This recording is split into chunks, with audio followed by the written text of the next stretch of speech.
Bonjour et bienvenue dans ce nouvel épisode de l'école du jardin. On se retrouve après un été un peu difficile pour nous, pour notre jardin et forcément pour les insectes.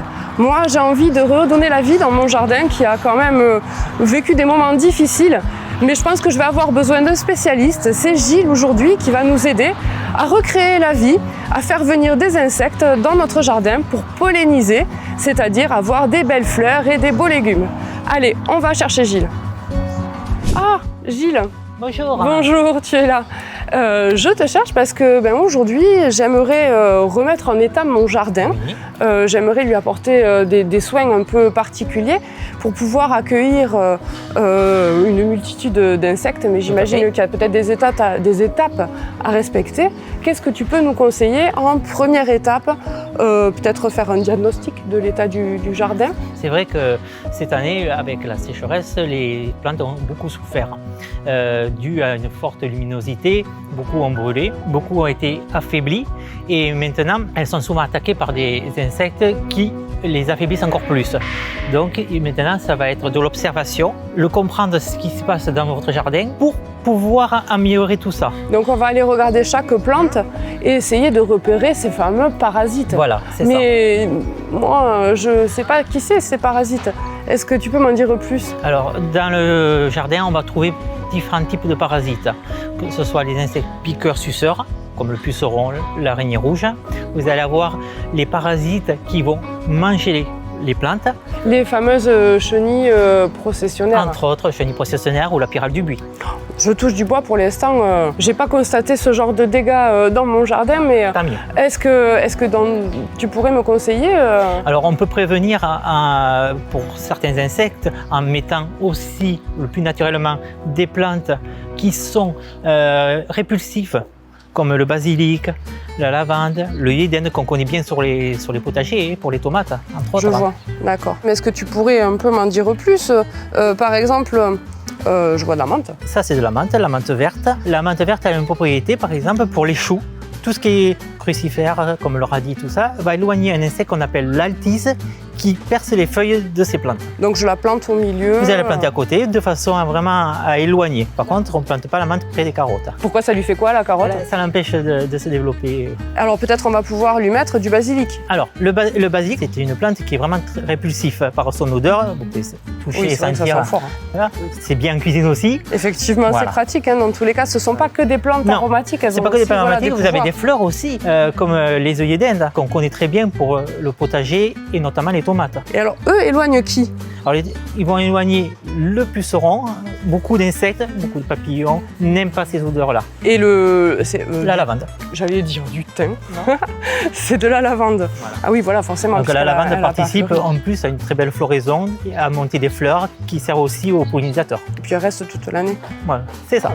Très bien. Mais si par contre, alors là, on va rentrer dans une période où peut-être il peut y avoir d'autres nuisibles encore qui vont Tout à attaquer fait. nos plantes. Si ceci ne fait pas tout le travail, ce qui est normal, après on a une action mécanique. Cette action mécanique, on va trouver des choses différentes comme les pièges chromatiques. Ce sont des pièges par couleur, il en existe plusieurs couleurs qui vont attirer les insectes et ils vont se coller dessus. Là, par exemple, nous avons pour la mouche de la cerise, le jaune les attire. Et au lieu d'aller pondre sur les cerises, elles vont se faire piéger. C'est très pratique et et malgré tout naturel. Ça me fait penser au ruban qui pend pour accrocher les mouches. C'est un peu le même principe, mais c'est vraiment, ça sert de la couleur pour attirer aussi. Après, vous allez avoir les pièges à phéromones. Alors, on en parlait tout à l'heure de la pyrale du buis. Cette pyrale a un papillon et le papillon, on se sert de l'hormone reproductrice papillon, la phéromone que la femelle va produire. Les mâles cherchant une femelle vont venir vers le piège et se faire capturer. Ce qui ça évite les désoriente, voilà. en fait. Et ça évite une reproduction. En fait, s'il n'y a pas de reproduction, il n'y a pas de ponte, donc il n'y a pas de chenilles qui vont manger les bulles. Effectivement, on protège de ce fait. Voilà. Ça, c'est préventif. Alors, c'est préventif et ça peut être une bonne indication de la présence de l'insecte aussi. Effectivement, parce que si on en capture, ça veut dire forcément qu'il y avait un risque. Ça peut éviter de traiter n'importe comment. Très bien. Dernier point, il existe aussi des pièges pour capturer, comme les pièges pour les chenilles processionnaires. Ce sont des anneaux qu'on met autour des pins avec un sac muni de terre à l'intérieur. Quand la chenille qui est déjà développée sur le pin va redescendre, Pour éviter qu'elle aille s'enterrer, elle va tomber finalement dans le sac et on va pouvoir récupérer toutes ces chenilles. Il faut savoir que la chenille pose un gros problème parce que déjà, elle mange vraiment sur le pain, mais en plus, elle a des poils urticants qui sont très dangereux. Et qu'est-ce qu'on fait du petit sac? On te le ramène Alors, après? un petit sac, après il faut le fermer, mais il faut le mettre avec de l'eau dedans de façon à noyer les chenilles. Voilà, un bon moyen, Voilà. parce qu'il ne suffit pas de le jeter à la faut pas poubelle le jeter à la et de poubelle, s'envahir la maison, quoi. Très bien. Et alors, cette grosse poubelle, Alors, enfin, c'est pas une poubelle. C'est pas une poubelle. C'est pas une poubelle. c'est un appareil qui sert à faire des purins. Le purin qui est utile pour le jardin, que ce soit en termes d'engrais ou de repousser certains parasites comme les pucerons. On peut faire son purin à partir d'orties frais si on a des orties à disposition ou si on va ramasser des orties. Et avec un activateur qui va aider à faire cette fermentation. C'est super parce que des orties, on en trouve partout. On en trouve. Surtout le bord des routes, Voilà. on peut aller ramasser ces plantes-là. Tout à fait. Et donc ça va éloigner les pucerons. Oui, et puis c'est-à-dire qu'on va faire notre traitement sur les plantes. C'est un très bon engrais aussi. Donc là, c'est super. Là, il a le temps de macérer pendant tout l'hiver et être prêt Et c'est très pour naturel. Le printemps prochain. Et si jamais avec ça, vous n'y arrivez pas, après, il nous reste les traitements. Donc si j'arrive pas à me débarrasser de mes parasites avec des actions naturelles ou mécaniques, on va passer au costaud. Et le costaud, c'est les produits. Là, est-ce que tu peux m'expliquer? Puisqu'il y en a énormément.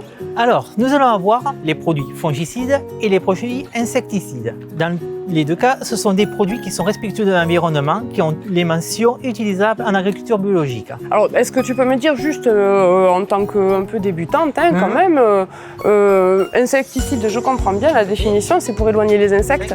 Fongicide, je comprends les pas fongicides, qui j'éloigne. Ça va être, entre autres, pour lutter contre les champignons et les maladies. Donc, vous allez avoir différents types de maladies comme l'oïdium, qui est la poudre blanche sur les feuilles, les tavelures, etc., etc. Donc ça, on va leur mettre comme un médicament finalement, c'est ça?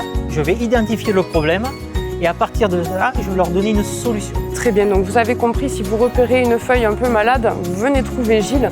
Il pourra vous expliquer quel produit choisir parmi cette multitude si vous n'y arrivez pas tout seul. Gilles, je crois qu'on est prêt pour créer un petit peu de vie dans mon jardin. Quelle solution du coup tu pourrais me proposer pour attirer des insectes? Alors, on peut commander des insectes chez des fournisseurs qui font la production d'insectes utiles au jardin. Nous allons trouver différents types d'insectes comme les coccinelles qui sont des insectes vraiment utiles par leurs larves et les adultes qui vont manger énormément de pucerons. Vous allez avoir d'autres insectes comme les chrysopes qui sont aussi des insectes qui mangent énormément de cochenilles. Et est-ce qu'on peut commander des papillons? Alors, ils n'ont pas de papillons, mais on peut les attirer avec des plantes mellifères et des hôtels à insectes aussi. Comment ça se passe? Est-ce que tu peux me montrer? Alors, je vais vous montrer différents types d'hôtels à insectes. Un hôtel à insectes, c'est super. Voilà.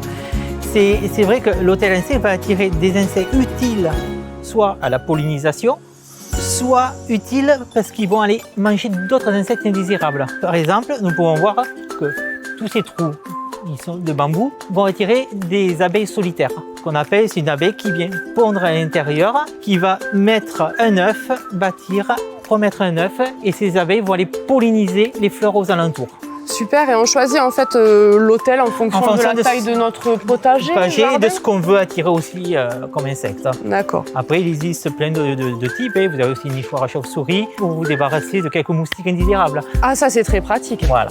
En ce moment, avec les moustiques tigres qui durent, effectivement, on pourrait s'équiper de toutes ces petites maisonnettes. Ça change un peu des maisons à oiseaux, voilà. comme on pouvait voir. Et est-ce qu'on doit leur mettre de l'eau aussi? Alors, les insectes ont besoin d'eau dans le jardin.